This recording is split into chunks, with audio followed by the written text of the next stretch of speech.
Hi everyone, this is Vidya. Hi guys, I'm Puneet. I'm Anurag. All three of us are experienced technology UI developers working in the Altria team at the Bangalore office.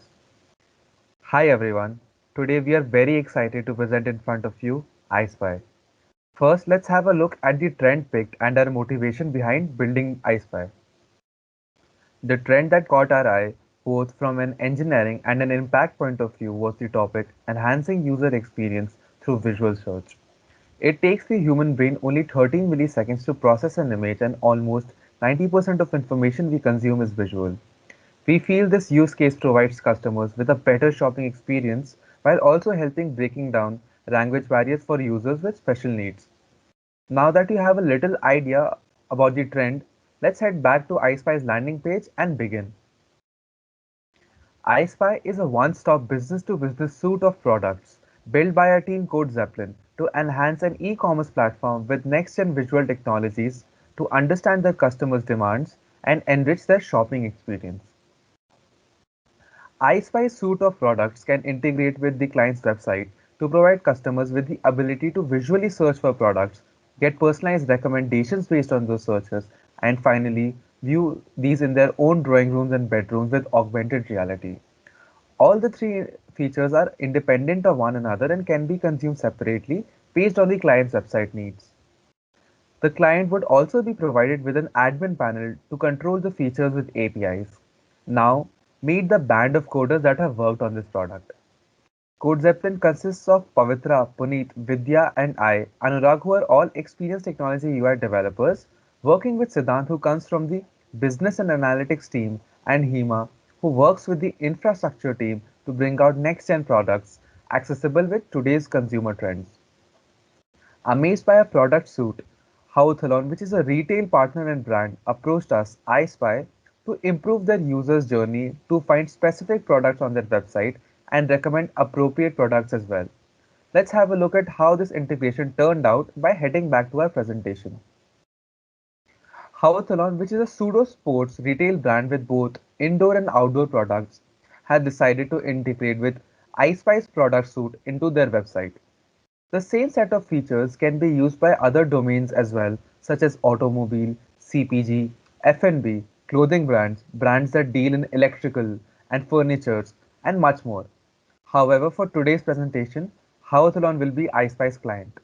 Now, in the next slide, let's have a look at the use cases.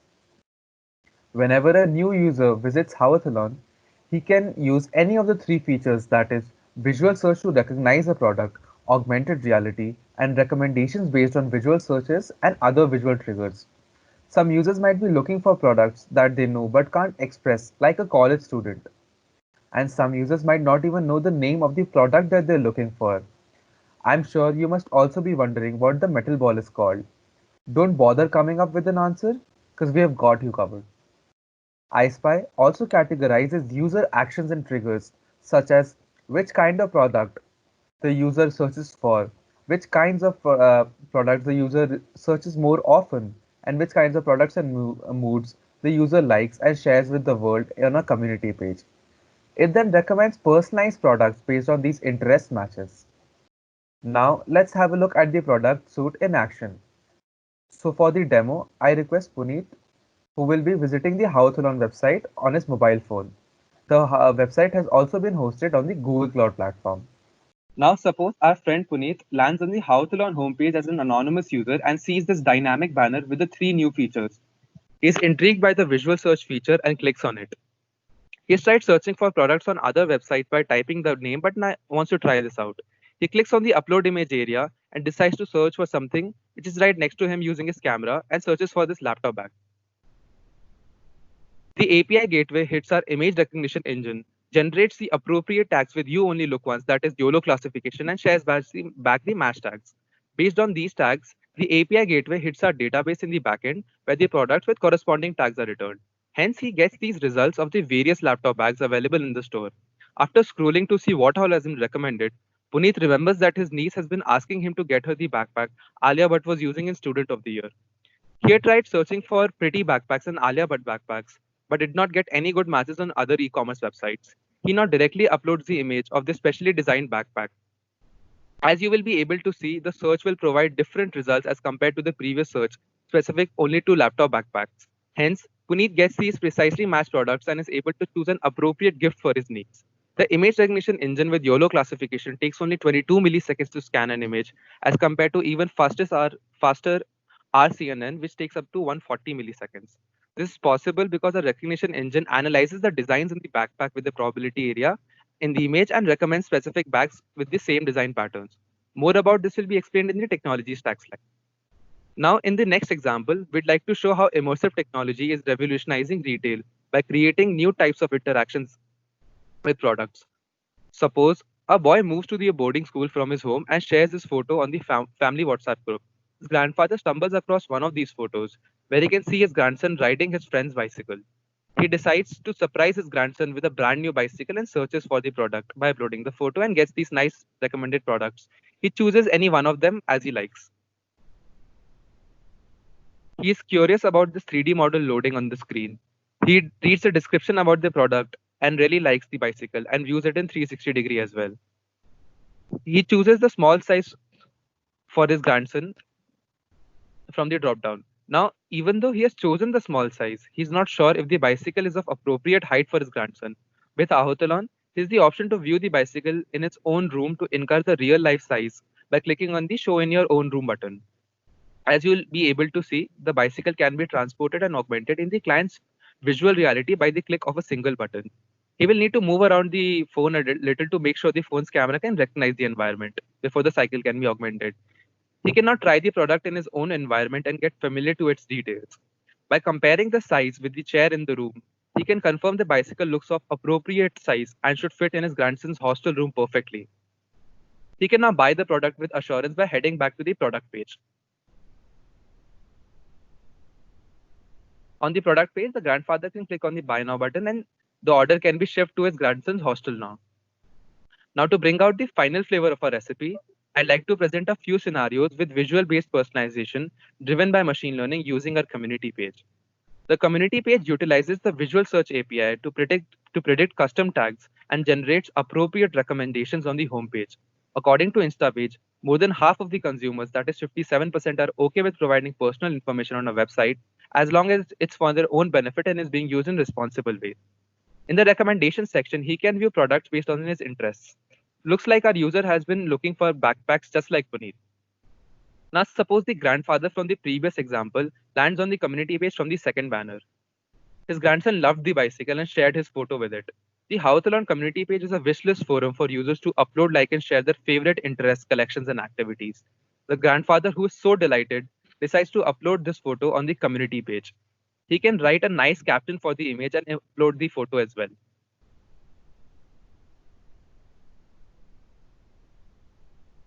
He will have to choose any image from his storage, which was probably something his grandson shared. Now, as you can see, after the photo has been uploaded, he would get the card for the product displayed on his screen. Yeah. So when he clicks on this uploaded image, he can see products like safety gear and zippers. If he scrolls forward, see there are helmets recommended to him. He also gets other products such as zippers recommended to him. These are the recommended products of the same category as recognized by our backend engine. He could probably get a helmet for his grandson. Now, what if we are looking for the exact same product and not other products of the same category? Suppose our friend Siddhant, a long-term customer of Howthalon, is using the community page. He has been in lockdown in Bangalore since the last few months due to COVID-19 and has now decided to build a personal gym. If he likes or shares any of these photos, he would get recommended products based on these user action triggers on the homepage as seen previously. He sees a photo of this vase-shaped ball posted by his friend. He's not sure what it is and clicks on the photo. He can choose the metal ball from here from the given section to know more about it. This is also the product that was shown in the previous slide. So it's called a kettlebell. He can add this to his cart and also look for other recommended products below. Here in the recommendation section, he finds a lot of products recommended to him. He can probably choose the bench press from this and check it out in his room. With AR, according to Instabage, 74% of customers feel frustrated when website content is not personalized, and 85% of customers are influenced by personalized recommendations on both the homepage and the product page. Siddhant can move around the object to see if it will fit somewhere in the room. He can move around the object in 360 degree and also bring it closer to himself or take it further apart to get a sense of perspective. Well, looks like the product does not fit in his room. Maybe he can try it later on his rooftop. Good thing he could try it once with immersive web technology. As you can see, Howthlon can recommend products of all styles, shapes, and sizes and give the user a complete real-life simulation. Thanks, Anurag. I hope you all enjoyed the demo. Now we are going to take a look at how iSpy built these features and then take a look at how the integration happened between iSpy and Howthlon and how other websites also can integrate our features as well. So let's head to the presentation and look at the technology, right? Let me share my screen. Great. So we're going to talk about how iSpy built these features. We will deep dive into the visual search feature first. The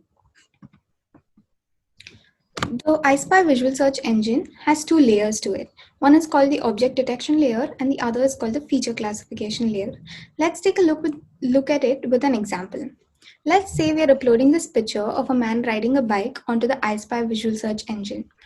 First, it'll go to the object detection layer with the YOLO algorithm. YOLO stands for you only look once. This algorithm is really fast and efficient because it takes a look at the image only once and detects all the objects in one iteration instead of doing multiple iterations. Let's take a look at how it does. It takes this image and splits it into an S-process grid. Each of these individual grids now has the responsibility of drawing what we call a bounding box for the object in its vicinity. Now that it has drawn a bounding box, this is where the training of the YOLO algorithm will come into place. We would have trained the YOLO algorithm with a certain set of objects. In the Howthlon case, we have trained it for kettlebells, cycles, and backpacks. So now it'll match each of these bounding box against these particular labels and draw a probability for each of these labels. The bounding box with the highest probability for each of the label is the one that will get finally selected. In this case, the final selected bounding box is for the backpack and the cycle. Now that we have understood how the object has been detected, let's take a look at the second layer. Let's take the backpack. Now we are going to classify the backpacks and see the patterns on it to understand the product better. The better we understand the product, we can narrow down the product set and recommend the right thing to our user. Now we are recognizing the patterns on top of the backpack. In this case, it's just a plain backpack. If it did have a floral print, we would have classified it into the floral space. And we had seen this distinction in the demo earlier. Which ways, this is a plain backpack. So at the end of this whole process, we understand the above image has two objects, backpack, which is a plain or a travel and laptop backpack, or a cycle, which is a racing cycle. Now that we've understood how we have built visual search, let's take a look at how we support personalization. We support it with graph relationships. Let's say one of our users, let's call him Puneet, is searching for cycles and he likes a particular post. This post was uploaded by Pavitra, and when she uploaded it, we ran it through our visual search engine and we see that it contains cycles and helmets.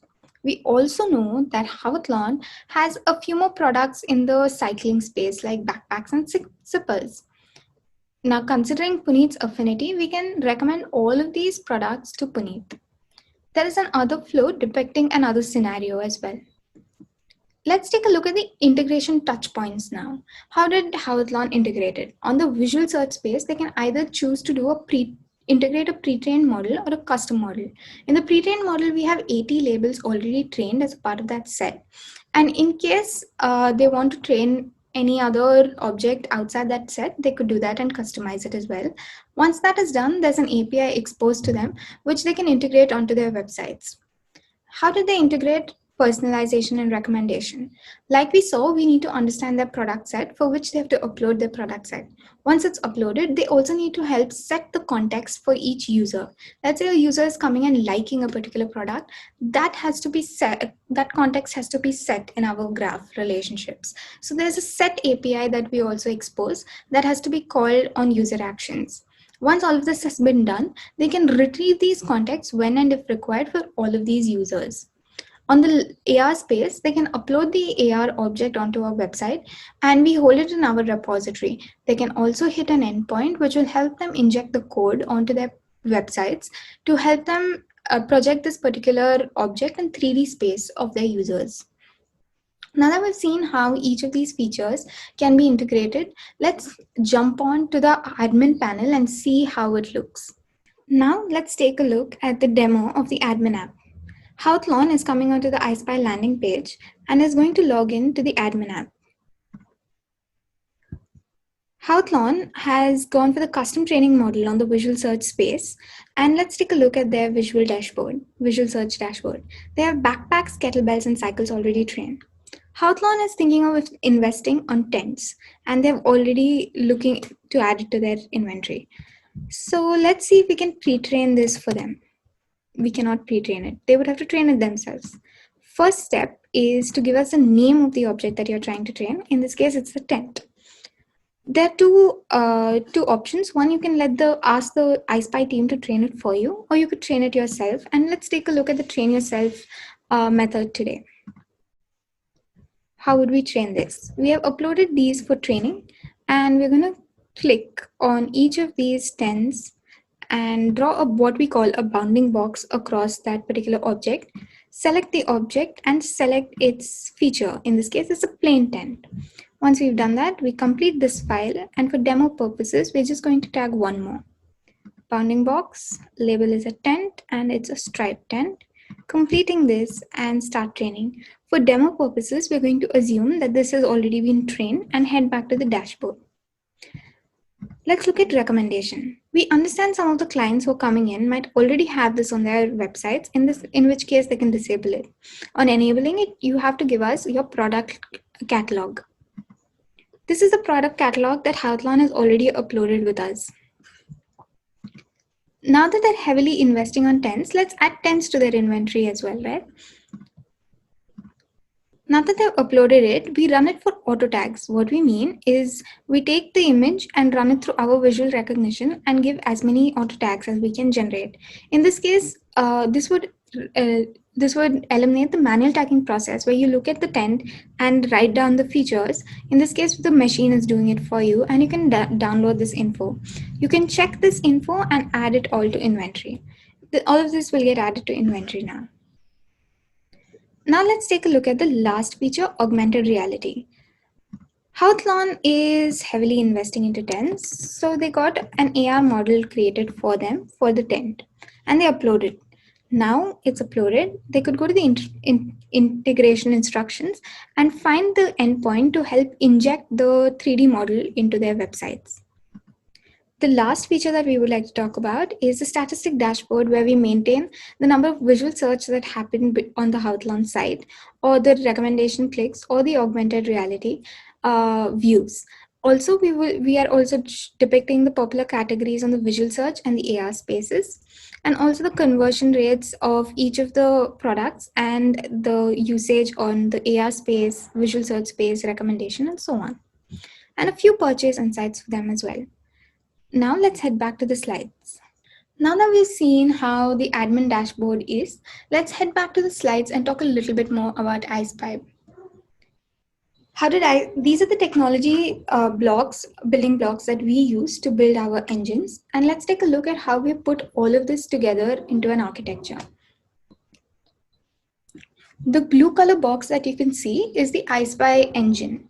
And let's say a user lands on the Howthlon page and is uploading a picture. It gets passed on to the Visual Search API. The TensorFlow does the pattern and object detection, returns the appropriate tags to Howthlon, and now Howthlon is enabled to help our users find the right product that was in that picture. Let's say this user lands on a page with a recommendation panel on it. Then Howthlon forwards this request to our recommendation API. The Neo4j calculates the context for this particular user depending on his affinity for the different products that he's interacted with, and returns it to Howthlon, and now they can recommend the right products. We also saw a flow where the admin was training these instances. The flow is here. The admin gets to train his labels for object detection and feature detection here, and also upload the products for context building here. Now we want to talk about the impact we think our product is having on Publicisapient. It's enhancing our capabilities in this trending area. Also, we can cross-sell this to multiple accounts existing, and we can also acquire clients who are looking to enter the space as it is an integratable product. The external impact we think it has is it's giving a new kind of engagement with even search and AR, and can retain the users' attention onto their websites. Also, it's helping them give personalized views, and with this analytics that we heard from Anurag earlier, we know that users really like these kind of views. Also, we're using the same visual search engine to help tag the client's inventory, helping them reduce manual tagging effort. On the social and the people impact, it gives us an ability to break down language barriers. In case I knew the name of a product in my local language and not in English, I could just click a picture and it'll speak the 1,000 words it has to. People with disabilities like color blindness who cannot view the product in its true sense. If it's a yellow dress and they view it in a different color, they would end up describing the product differently. But click a picture and upload it, and they're enabled to find the exact same product. Also, it's giving you a complete visual journey from clicking picture, uploading and finding what you want, and also seeing it in 3D and AR space. And having a complete visual journey at your fingertips with COVID going on is a game changer. Also, you can find products without knowing the name of the product. In terms of Siddhant, who did not know what the ball-shaped equipment was, who in one click was enabled to search for it, understand it, and buy it. We showed this demo to a few of our friends and our teams, and we ran a demo to ask them if they ever remembered a scenario where they would use these kind of features and which features excited them the most, and these are the results that we got. So this is to summarize, this is where we are at. On the visual search space, we have the object detection and pattern recognition. On the AR space, we have real life variations of objects. On the recommendation space, we're doing it on user interests and user interaction. The admin panel, with the admin panel, you can train objects, patterns, auto tagging, manage catalogs, view statistics. All of this is cloud ready. Moving forward on the visual search space, we want to improve the accuracy of the visual search. We also want to account for search index ranking, which is you click a picture and match it to the exact product ID or similar product IDs of product. And on the AR space, we want to work on more calibration techniques. On the recommendation space, we want to work on collaborative filtering. Also on the admin panel, we want to build automated gateways, secure gateways for each of our clients. This is where I would like to end the demo and open the floor for Q&A and feedback.